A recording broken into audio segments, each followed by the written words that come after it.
What is going on, you guys? Liam Mitchell back with another video alongside my pal Chuck. Chuck, how you doing? It is a beautiful day. We survived Hurricane Eta out here, so we are continuing on with normal programming here in Tampa Bay, Florida. Good. I am glad you are safe, man. That was a absolutely disgusting, pitiful, downright god-awful performance from the Bucs on Sunday. You 35. wish the storm had had a bigger effect on the game. Yeah, I mean, oh my gosh, just seemed so ill prepared. Couldn't do anything on offense. Just seemed like we lacked so much creativity. Ran the ball 4 times. It just got out of hand super quick. The defense was damn near playing a prevent defense, kind of ignoring what we've done all year on the defensive side of the ball. No adjustments were made. Just in all facets of the game, downright pitiful. I mean, what did you really see from this team on Sunday night? Well, first of all, let me apologize for interrupting you, and secondly, let me just say that I think as a Bucs fan, after being a Bucs fan for 12 years now, you come into this game, and for some reason, this one just felt different. I think back to a couple of years ago when Ryan Fitzpatrick was still here in Tampa Bay, and we started 0-2 when Jameis was suspended for some off-field stuff.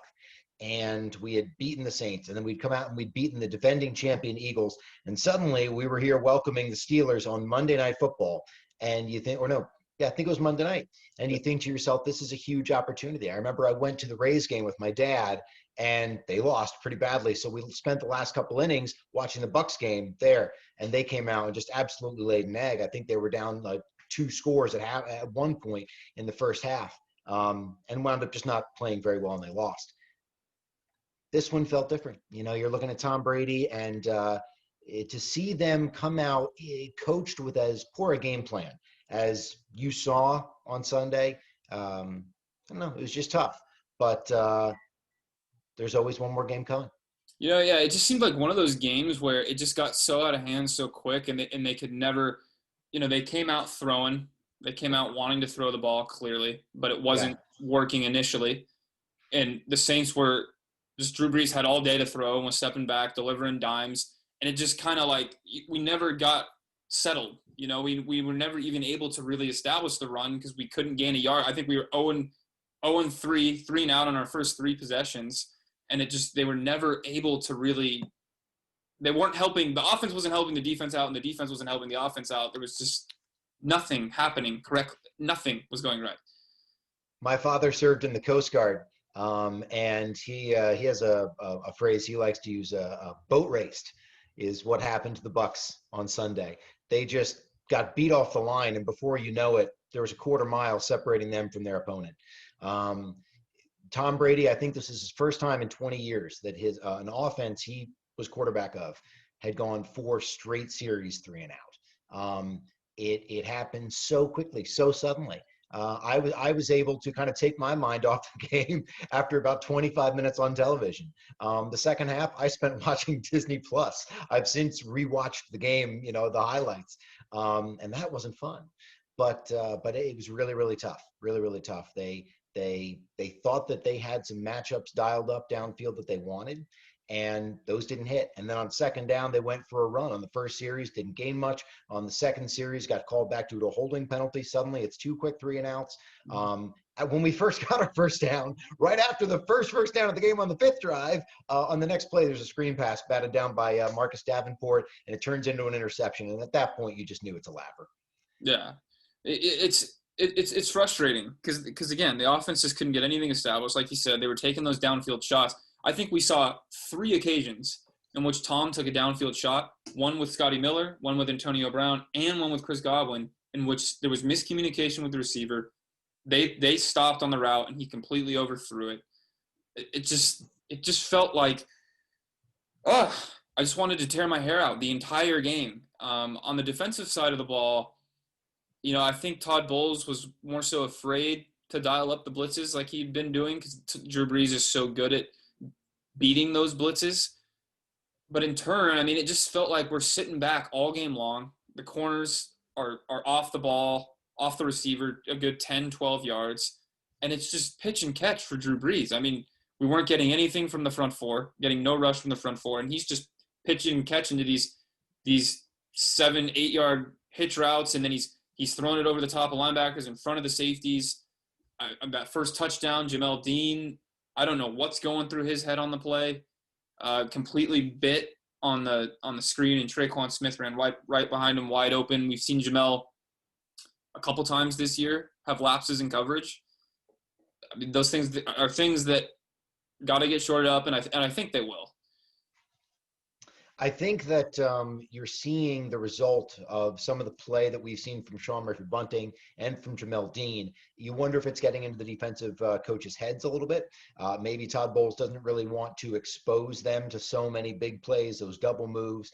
You worry about the receiving core for the Saints. They're not stacked name-wise like the Bucs are, but they've got some fun weapons on offense for the Saints. So I think Bowles really wanted to see if they could just get some plays made. They had their chances. Jason Pierre-Paul had a ball thrown right to him. I don't really expect him to catch it. He's got 8, fingers. God bless him. And he's an incredible player. But I heard a stat earlier this week that talked about how he's been dropped into coverage nearly 5.5 times a game this season compared to 1 last year, approximately 1.1 or something like that. And so you just look at the fear that the coaches have of what can happen to their young secondary. Jamel Dean and Sean Murphy-Bunting, they're both high effort guys. When you look at the way that they played the Saints in the first game, they were shooting everything. They were shooting all the screens. They were shooting all the outside runs. We held that offense in check. The defense from play to play did not play badly in the first game against the Saints. It was big plays. It was penalties. It was mental lapses. And some things they missed by just so much. What you're seeing, here's the key. Here's the name that we're not talking about right now, is Vita Vea. Not having Vita Vea has fundamentally changed what this defense is capable of. With Vita Vea, you can get pressure with only 4 down linemen. You can rush Ndamukong Suh and Vita Vea on the inside, and then Shaq Barrett and JPP on the outside, and generate pressure with only 4 guys. They don't have that right now. God bless Raheem Nunez-Roches and Steve McClendon. They can stop the run. They can be some high-effort guys, but they're not Vita Vea. They're not close to Vita Vea. They can't be. He's a special player, and the Bucs defense is really missing him right now. Even bringing the blitz on Sunday, it just felt like we could not get there. The Saints' offensive line was just dominating our front. And then on the other end, man, Trey Hendrickson, you don't know who this guy is. And then when they play the Bucs, all of a sudden, freaking Howie Long's on the field. This guy comes out of nowhere and is making plays left and right, and he dominates Donovan Smith every year. That one drive, it seemed like, I know there was a flag on one of the plays, but he had three serious rushes and a couple sacks, I think, in one drive. And the same thing, the offensive line we really missed Ali Marpet on Sunday. I think that was another big miss on Sunday. I think Ali Marpet is earning every penny on his contract, and that is plain to see just from what happens when you take him out of the rotation. When I think of Donovan Smith, I think back to Kenyatta Walker.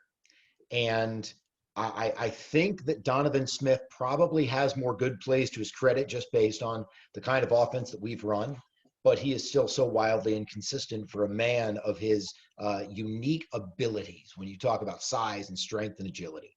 And I think back to that game, I believe it was against the Philadelphia Eagles to close out the vet, and the Bucs got the ball on offense, and they scored. They were already down. I think they were down 2 scores, and they scored a touchdown. But they scored some points.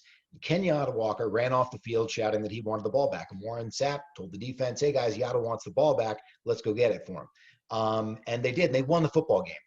And I wonder if this season is to be special in any way, shape, or form, if it's going to have to come through one more matchup with the Saints where Donovan Smith can finally become who he is capable of being and get some of the mental demons that he has about playing the Saints out of his head, because he's had some good film against a number of teams. The Saints aren't one of them. He's never had a good game against the Saints. And I don't know if I'd call it the yips, because he didn't have a game worth of bad film, but he had several plays that contributed to the Bucs losing. He's going to have to play better if we're going to go anywhere this season. Watching that game, watching after the game, seeing Jameis Winston eat his W in front of the camera, and Marshawn Lattimore coming out and saying, better luck next year on Twitter to Mike Evans. Maybe I'm crazy. I would love for the Bucs to play the Saints again. I really would. I would love to get that vengeance in January and beat them. Oh, would it feel good if we? It would be a hell of a moment on top of what's already been a hell of a year for us folks on the Florida side of the country that actually follow the other Tampa Bay sports. In LA, you've already won in basketball and in baseball. For us, just winning in hockey and then getting there in baseball, we've had a great year. So if the Bucs have one more shot at the Saints, even if we didn't win, if we lose the Super Bowl, it's going to suck. It's going to be like a kick in the gut. But man, if we get one more shot at the Saints and we win, that can be a signature moment on what you hope is a building block year for your Tampa Bay Bucs. When you're a player and you get beat like that, it just gives you that much more want. Hello? Sorry, yeah, I'm always getting text messages and it goes off on my laptop. So. You are a popular man.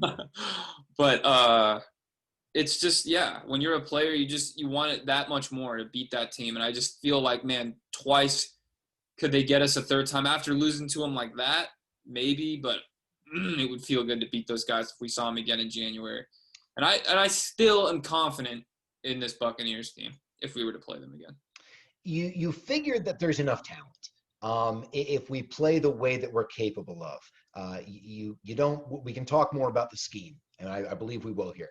But I think the talent is there. I think that I was hanging out with my wife when the game started, and to hear Al Michaels spend about 45 seconds recounting Antonio Brown's troubled last 18 months, my wife, you saw her countenance change, just kind of listening to who he was describing the Bucs had just brought into the building. And you think about how less passionate Bucs fans, in my case, a spouse, feels about somebody that's got the history that he does. So you have to take that as a grain of salt when he plays. You see the ability that it brings to the field. He was open on some routes. You see what he's going to be able to do in this offense, and you figure that he will see more production as the year goes on. But you also just wonder. He seemed pretty happy about getting involved in the offense, even though his team was down 30 points. Now, he's only been in the locker room for a few minutes. Maybe it's not personal enough to him yet, but you really hope that it becomes personal quick. He's an employee of the team. He's now part of a brotherhood, in that locker room. The ideal situation is if the Bucs win the Super Bowl, you figure he's probably going to have to be a part of it, especially now that they don't have O.J. Howard on offense. But you figure the offense will be better. And the defense is just, you got to put guys in the best position to succeed. And you didn't see that happen. This is a young roster of cornerbacks that have all been drafted to play press man coverage. And while, yes, as time goes by and they continue to grow into their careers, you will expect them to have to take some snaps in zone coverage. And you hope that they will learn how to make more plays in zone coverage because they all have the physical ability. And that's something that gives you hope. But right now, you got to put them in the best position to succeed. And then when you do, you have to hope that they'll make the plays that they're capable of making. So the Bucs destroyed the Packers, destroyed the Raiders. That's who the Saints have lost to this season. Mm-hmm. Yet, the Bucs really, whether it be their own penalties killing them or the refs calling a bad game, probably should have beaten the Bears. Take away those games, we've got 2 losses, and it's against the Saints, both beaten pretty badly. They just have our number right now, and hopefully we can turn that around. I have a question for you. Bit of conspiracy. Do you think Jameis Winston gave him a little intel? You think he helped him a little bit? And things change year by year, obviously, but do you think he kind of at least helped a little bit? And do you remember Jameis Winston on what is John Gruden saying, quarterback camp? Yeah. Do you remember him on the chalkboard?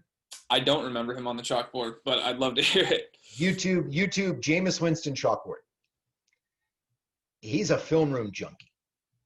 I think it would be foolish to think that he was not able to offer some insight into what they were going to be seeing on defense. You think back to when John Gruden was able to coach in his first year with the Bucs with a Hall of Fame caliber defense against his former offense.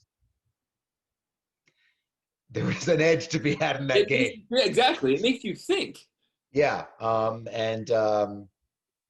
Who knows? It might have been a very shrewd maneuver for them adding him, knowing that Tom Brady was going to be there and just figuring we might need an edge here. You know what? Bring that Jameis Winston kid in.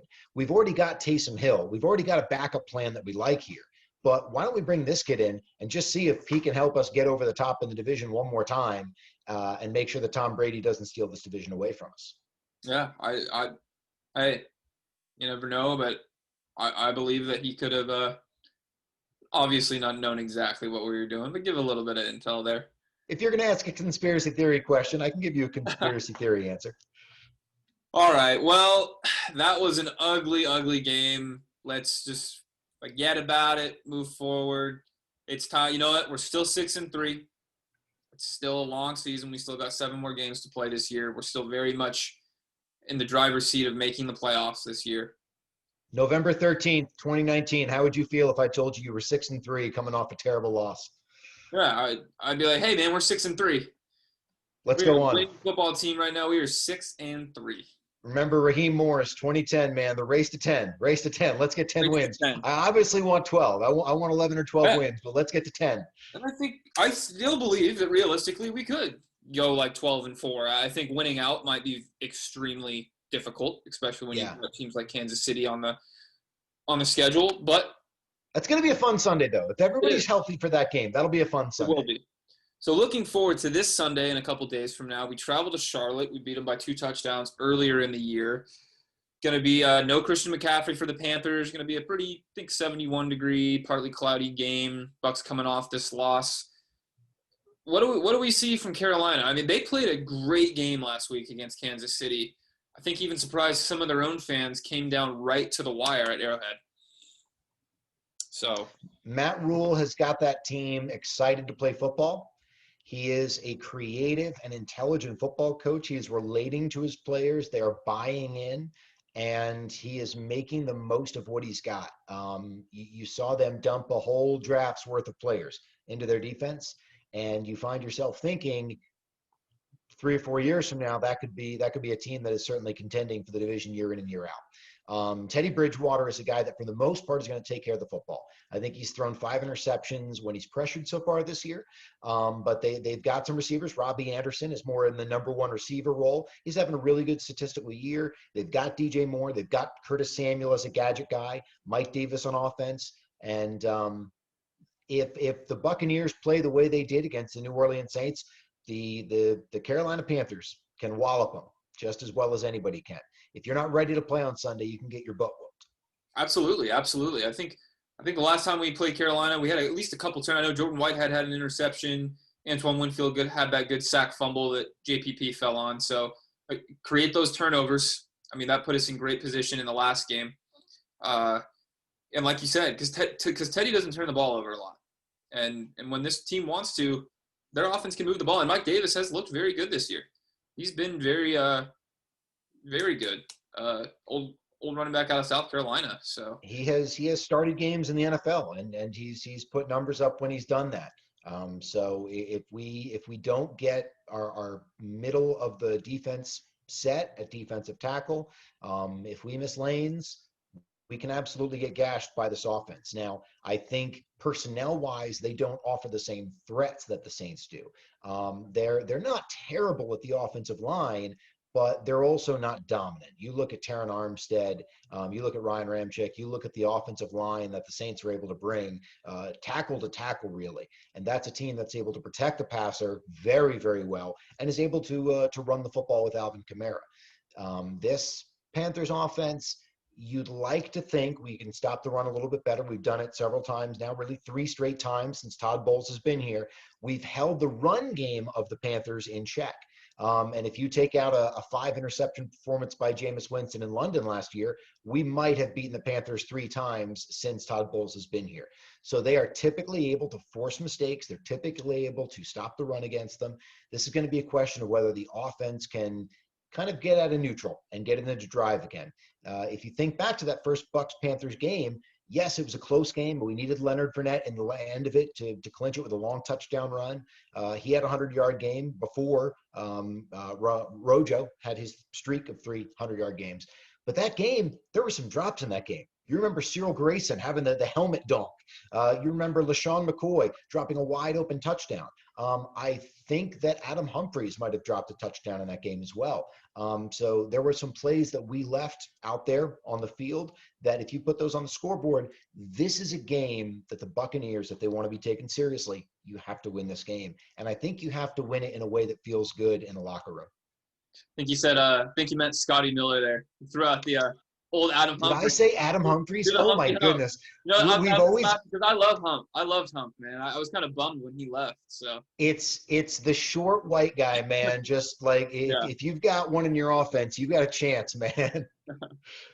I would make the same little slip up there. But yeah, you know, we got to get this win this week. So I think we'll bounce back. But look, give me your biggest keys to victory real quick. What are your biggest keys to win this game?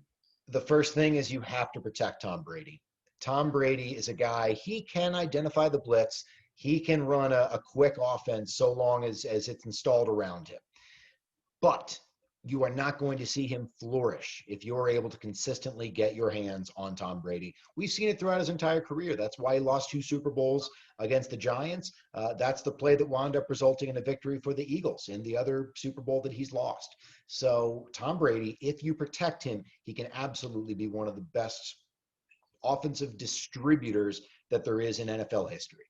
Yeah, They don't have a lot of pass rush. So first things first, protect Tom Brady. After that, defensively, you've got to get pressure on Bridgewater. The game is won in the trenches. And finally, you've got to get the defensive quality play from your corners. Jamel Dean, Sean Murphy-Bunting, you know what you can expect from Carlton Davis. He's having a Pro Bowl season. You could argue that he's having an all-pro season. But you can't have Jamel Dean and Sean Murphy-Bunting getting beat consistently like they have been. Yeah, my bold prediction for this game is, well, first, my key is I want to see Tom Brady bounce back. And it starts up front, getting that protection, make sure he gets protected. And I think throughout Tom's career, he has always successfully bounced back. He very rarely has 2 straight bad football performances. So I want to see Tom bounce back, and I think he will. And like you said, it starts up front, starts with protection. And my bold prediction is I think Mike Evans is going to have a big game this week. I really do. I think he'll have 100 yards yet again, the second time against Carolina. I think he'll get the best of Dante Jackson over there with the Panthers. And I just want to see this offense click. I want to see him bounce back, and I think they will. New Orleans has they have a lot of offensive talent. They have a lot of defensive talent. They are the stacked roster.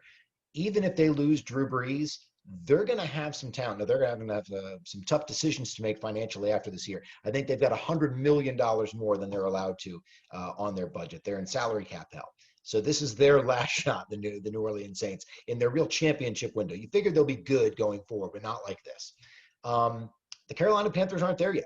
They don't have the personnel to match up with Mike Evans. That's why you saw him have the game that he did against them last year.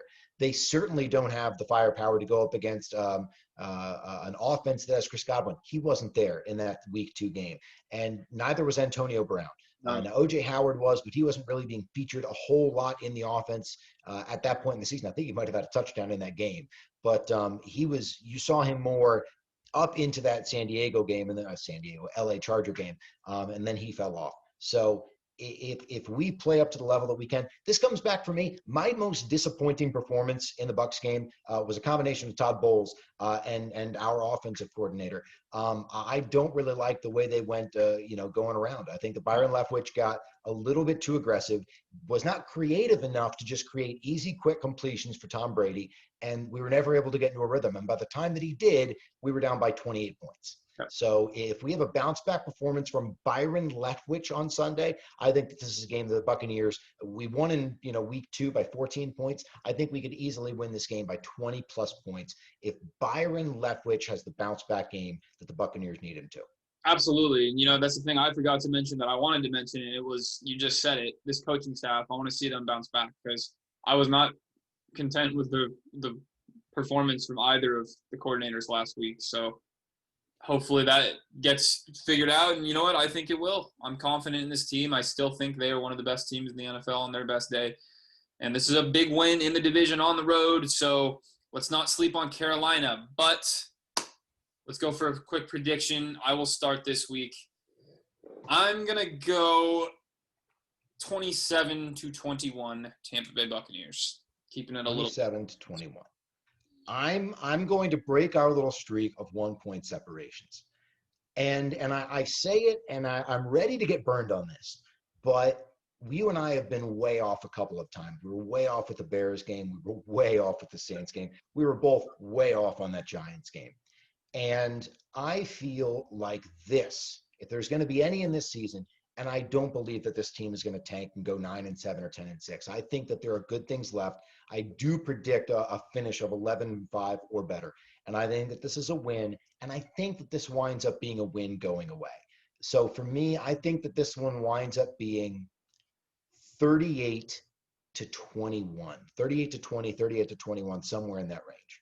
I like it. I like the boldness. I like the prediction. And I think there is a good chance that this team really bounces back and proves to everybody what they can and what they can do. So I like that prediction, Chuck. I like the boldness.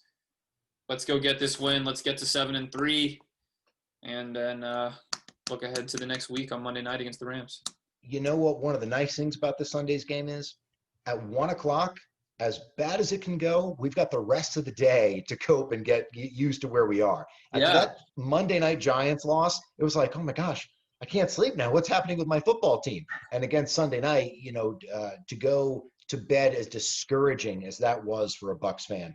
A 1 o'clock start, I think it's going to be good for our mental health, and I think it's going to be good for the Bucs as an offense as well. Let's just go back to the in Madden, you always like to switch it to late game mode. Sometimes you play your best football at 1 o'clock. No, honestly, I mean, it's been kind of weird as a Bucs fan first because we're so used to getting the early slated games every year. We get so many of them, but this year's been a little bit of a transformation. But like you said, sometimes you play your best football when all those shiny lights aren't on you and you're just playing the normal slated game. So there's a maturation process that has to happen with the team changing its culture. And the Buccaneers are clearly in the right direction. They're moving on a good course here. You like what Tom Brady's doing. You like what our coaching staff from top to bottom seems to be doing overall. A lot of that was like, oof, not so much on Sunday night, but you think that we'll bounce back here. So moving forward, you just try and keep your enthusiasm. You try and remember perspective-wise, we're used to not being in this position. We're 6-3, and it feels a heck of a lot more real than our, kind of 10-6 smoke and mirrors output in 2010 was. Absolutely. All right, guys. Thank you guys so much for watching. Let's go get this win on Sunday. Let us know your guys' predictions down below in the comments, and we will see you guys in the next one. Go Bucs. Go Bucs.